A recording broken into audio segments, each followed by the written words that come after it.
2047 तक हिंदुस्तान बन जाता इराक और सीरिया। 2047 तक भारत में होता इस्लामिक स्टेट का शासन।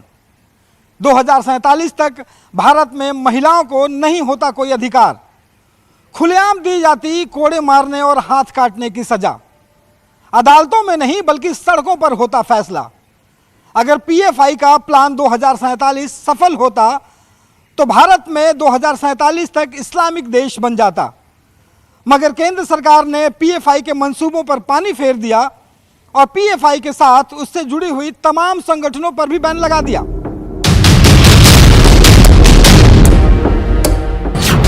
इराक और सीरिया बन जाता हिंदुस्तान।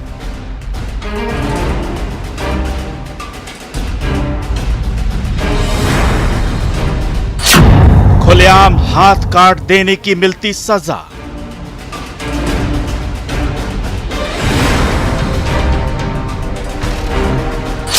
काट दिया जाता लोगों का गला।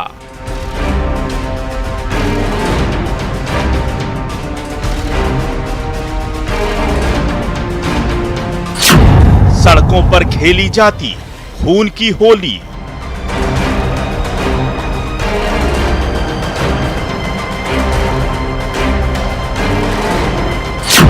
महिलाओं को खुलेआम मारे जाते कोड़े।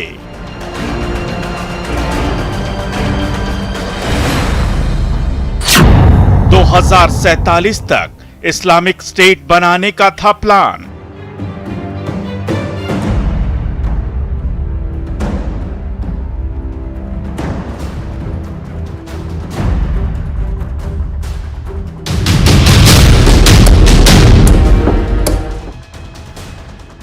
लेकिन पीएफआई की यह साजिश कामयाब होती उससे पहले ही खेल हो गया।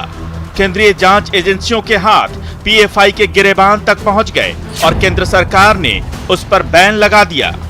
सोचिए, अगर पीएफआई की साजिश कामयाब हो जाती और उस पर लगाम नहीं लगाया जाता तो 2047 तक हमारा आपका हाल क्या होता। अगर पीएफआई पर बैन नहीं लगता तो कैसी होती हिंदुस्तान की सूरत। वैसी ही जैसी सीरिया और इराक में इस्लामिक स्टेट ने बना दिया था, वैसा ही हाल होता जैसा तालिबान ने अफगानिस्तान में कर रखा है। लेकिन पीएफआई का मिशन नाकाम हो गया। केंद्र सरकार ने पीएफआई को बैन कर दिया। 47 में गजबा हिंद करने की है, हिंदू मुस्लिम आपस में लड़ाने की है। जो गलीबल मुस्लिम बच्चे हैं उनको रेडिकलाइज करके टेररिस्ट बनाने का है। उनको आर्म्स ट्रेनिंग दी जाती है, उनसे जुलूस निकलवाया जाता है, उनको आईसिस और अलकायदा ज्वाइन कराया जाता है। बांग्लादेश और टर्की की टेरर आउटफिट में उनके साथ इनके लिंक हैं। और ऐसी ऑर्गेनाइजेशन को सिर्फ बैन ही नहीं करना चाहिए, इस देश से ख़त्म कर देना चाहिए। आज अगर बैन हुआ है और इसके अन्य छोटे मोटे जो संगठन जो इसका साथ दे रहे थे उनका भी प्रतिबंध किया जाना, इसका स्वागत किया जाता है। इनके धन कहां कहां से आए, अलावा जिन जिन स्रोत इनके पास पैसे आए हैं, इनका प्रमुख ये कहना है कि हवाला से और सदस्यता शुल्क से आते हैं। लेकिन सदस्यता शुल्क से सैकड़ों करोड़ नहीं आ सकते हैं। इसलिए ये पता लगाना चाहिए कि राष्ट्र विरोधी गतिविधियों में इनके पास इतनी बड़ी धनराशि कहां से आई। देश की सुरक्षा के लिए खतरनाक होते जा रहे पीएफआई पर केंद्रीय गृह मंत्रालय ने आधी रात को बैन करने का ऐलान किया। केंद्र सरकार ने पॉपुलर फ्रंट ऑफ इंडिया को प्रतिबंधित कर दिया है। सरकार ने पीएफआई को गैर कानूनी संगठन घोषित करते हुए 5 साल के लिए बैन किया है। सरकार ने अपने गजट नोटिफिकेशन में कहा है कि पीएफआई की विध्वंसक गतिविधियों को देखते हुए देश हित में उस पर बैन लगाया गया है। केंद्र सरकार ने अपने नोटिफिकेशन में पीएफआई और उसके सहयोगी संगठनों के गुनाह एक एक करके गिनाए हैं। सरकार ने यूएपीए यानी आतंकवाद निरोधी कानून के तहत पीएफआई पर यह बैन लगाया है। इसलिए तो खतरनाक नहीं होता तो बैन थोड़े न करना पड़ता। बैन किया गया है तो निश्चित रूप से कुछ न कुछ ऐसी राष्ट्र विरोधी गतिविधियों में शामिल होने का उनका प्रमाण होगा जो आने वाले समय में एनआईए स्वयं आप लोगों से साझा करेगी। नहीं, देखिए, देश विरोधी गतिविधियों का हिस्सा कोई भी होगा उसके खिलाफ कड़ी से कड़ी कार्रवाई होनी चाहिए।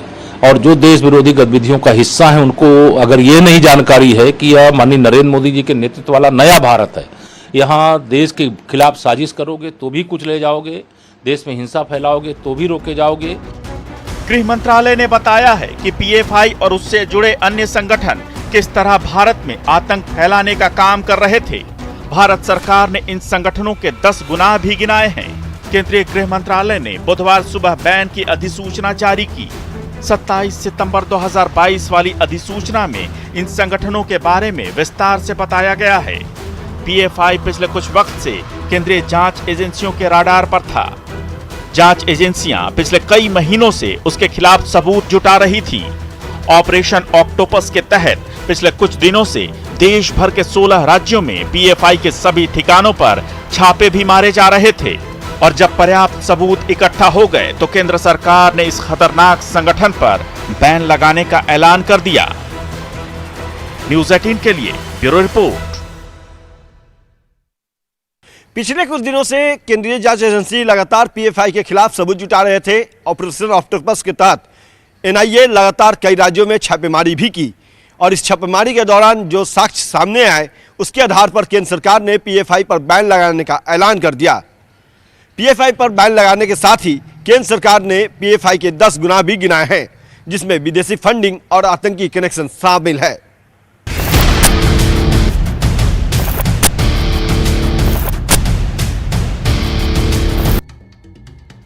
पीएफआई और इससे जुड़े संगठन देश में गैर कानूनी गतिविधियों को अंजाम दे रहे थे। ये गतिविधियां देश की एकता, अखंडता और सुरक्षा के लिए खतरा बनती जा रही थीं। यही नहीं, इनसे देश की शांति और धार्मिक सद्भाव को खतरा पैदा हो रहा था। ये संगठन कट्टरपंथ को बढ़ावा दे रहे थे और चुपके देश के एक तबके में ये भावना जगा रहे थे कि देश में असुरक्षा है। इसी को देखते हुए सरकार ने पीएफआई और उससे जुड़े 8 संगठनों पर बैन लगा दिया। ये संगठन हैं रिहैब इंडिया फाउंडेशन यानी कि RIF, campus front of India CFI, all India imam council AIIC, national confederation of human right organisation NCHRO, national women's front, junior front, empower India foundation और रिहैब फाउंडेशन।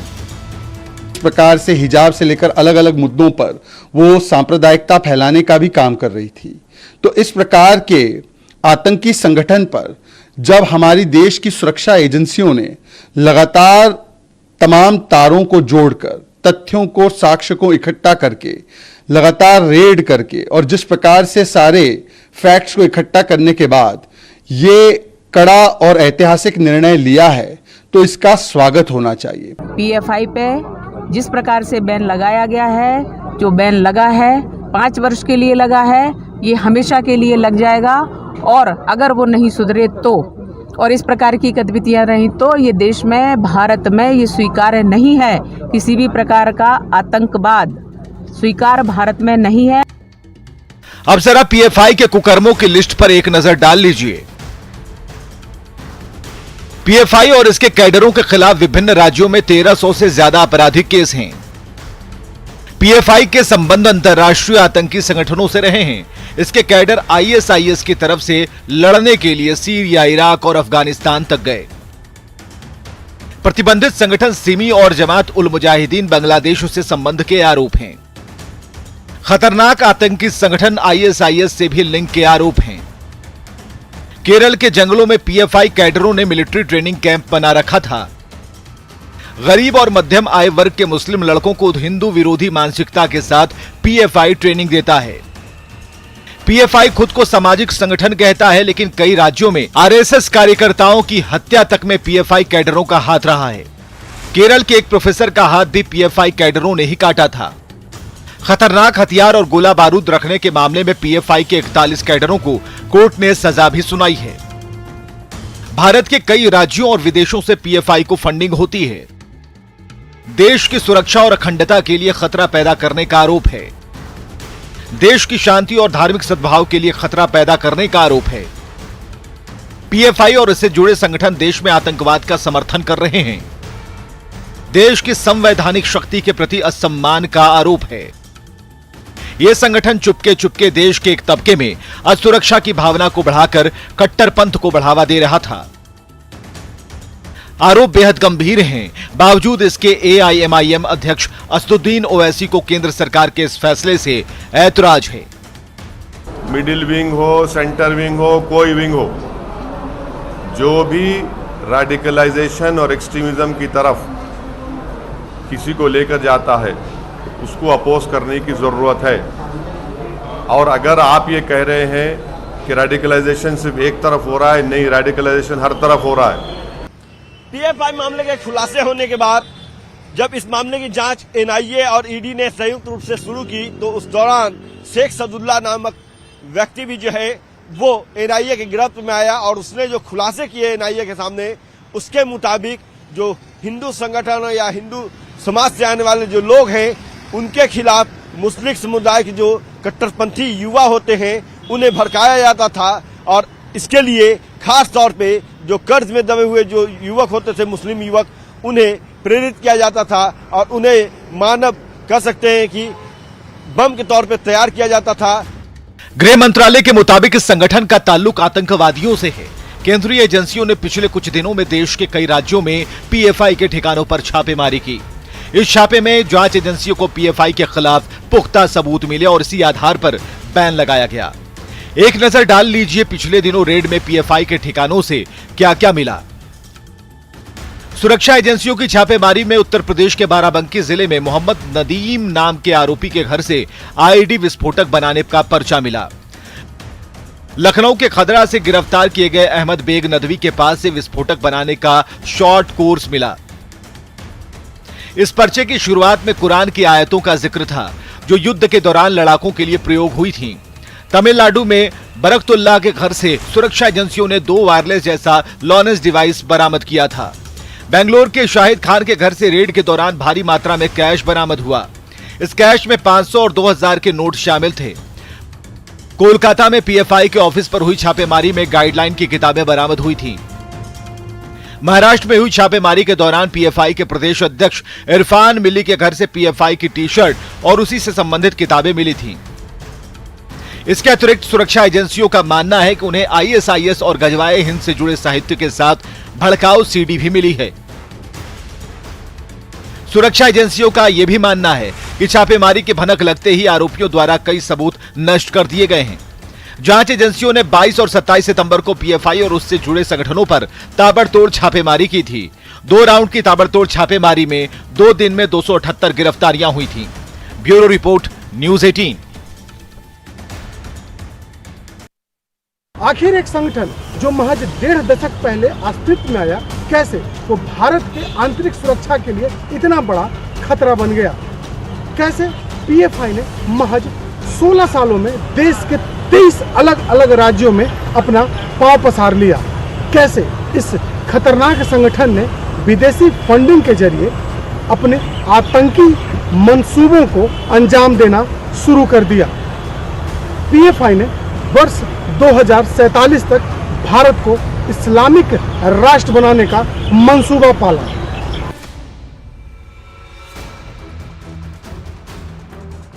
PFI के खूनी खेल और काले कारनामों की फहरिस्त लंबी है। PFI और उससे जुड़े संगठन देश के कई राज्यों में दंगा करवाने, हत्या, देश के खिलाफ साजिश रचने में लिप्त रहे हैं। सवाल है कि आखिर सिर्फ 1.5 दशक में ही PFI इतना खतरनाक कैसे हो गया? आइए सबसे पहले बताते हैं PFI है क्या। पॉपुलर फ्रंट ऑफ इंडिया यानी PFI का गठन 17 फरवरी 2007 को हुआ था।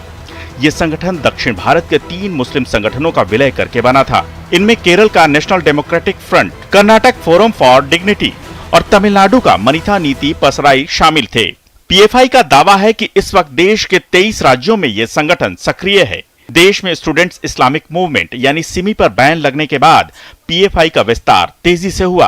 कर्नाटक और केरल जैसे दक्षिण भारतीय राज्यों में इस संगठन की मजबूत पकड़ है। इसकी कई शाखाएं भी हैं जो देश विरोधी साजिश में शामिल रही हैं।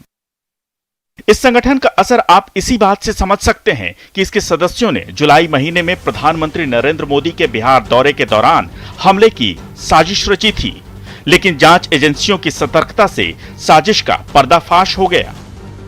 प्रारंभिक कार्रवाई बिहार पुलिस के द्वारा की जाती है। सर्च हो, छापामारी हो, प्राथमिकी हो और अरेस्टिंग हो, उसमें से कुछ कांडों को एनआईए के द्वारा अग्रतर अनुसंधान के लिए लिया गया है। ये जो छापामारी अभी हाल फिलहाल में हुई है, इसमें एनआईए की टीम आई थी, तो उसके बारे में वो बता सकते हैं। और बाकी सभी कांडों में प्रारंभिक रूप से सारा का सारा कार्य बिहार पुलिस के द्वारा किया गया। सवाल है कि इतने खतरनाक संगठन को सिर्फ 5 साल के लिए ही क्यों बैन किया गया? इस पर पूरी तरह से प्रतिबंध क्यों नहीं लगाया गया? क्या 5 साल के बाद फिर से यह संगठन संचालित होने लगेगा? आइए इसे समझते हैं। दरअसल एनआईए की प्रारंभिक जांच के आधार पर गृह मंत्रालय ने पीएफआई पर बैन का ये आदेश जारी किया है। अभी इसकी जांच जारी है और चार्जशीट फाइल की जानी है। प्रारंभिक जांच में कई अहम सबूत मिले हैं, जिसके आधार पर यह बड़ा एक्शन हुआ है। ऐसे में पूरी संभावना है कि आगे की चार्जशीट फाइल होने के बाद सरकार इन संगठनों पर हमेशा के लिए पाबंदी लगा सकती है, लेकिन उसके लिए पहले सबूत जुटाने होंगे। सुरक्षा से जुड़े विशेषज्ञों और कानूनी जानकारों का मानना है कि किसी भी संगठन को खत्म करने के लिए शुरुआती 5 साल काफी अहम होते हैं। इन 5 सालों में अगर कानूनी शिकंजा ठीक से कसा जाता है तो संगठन के सभी गलत लोगों का तार कट जाएगा और ये सरकार के साथ साथ सुरक्षा एजेंसियों के लिए भी बड़ी उपलब्धि होगी। जैसा कि एडीजी पुलिस मुख्यालय जितेंद्र सिंह गंगवार भी कहते हैं कि पीएफआई मामले की जांच भले ही कई मायनों में एनआईए और ईडी अपने स्तर से कर रही है, लेकिन इस मामले का उद्भेदन सबसे पहले बिहार पुलिस ने ही किया था, पटना पुलिस ने ही किया था। और इस मामले में अभी भी पटना पुलिस के अनुसंधान जो है वो खत्म नहीं हुए हैं, अनुसंधान अभी भी जारी है, क्योंकि बिहार पुलिस भी चाहती है कि पीएफआई के जड़ तक अनुसंधान करते हुए पटना पुलिस पहुंच सके और इसमें जो लोग शामिल हैं उनकी गिरफ्तारी जल्द से जल्द सुनिश्चित की जा सके। पीएफआई के मंसूबों का अंदाजा इसी से लगा सकते हैं कि जब पटना पुलिस और केंद्रीय जांच एजेंसियों ने तार खंगालने शुरू किए तो पीएफआई के मिशन 2047 का खुलासा हुआ। फुलवारी शरीफ मामले की जांच में ऐसे पुख्ता दस्तावेज बरामद हुए जिसमें यह खुलासा हुआ कि पीएफआई और उससे जुड़े संगठन 2047 तक भारत को इस्लामिक राष्ट्र बनाने की योजना पर काम कर रहे थे। लेकिन अब केंद्र सरकार के बैन के फैसले के बाद पीएफआई के खतरनाक मंसूबों वाले प्लान हमेशा हमेशा के लिए नेस्तनाबूद हो जाएंगे। न्यूज़ 18 के लिए पटना से अमित कुमार के साथ ब्यूरो रिपोर्ट।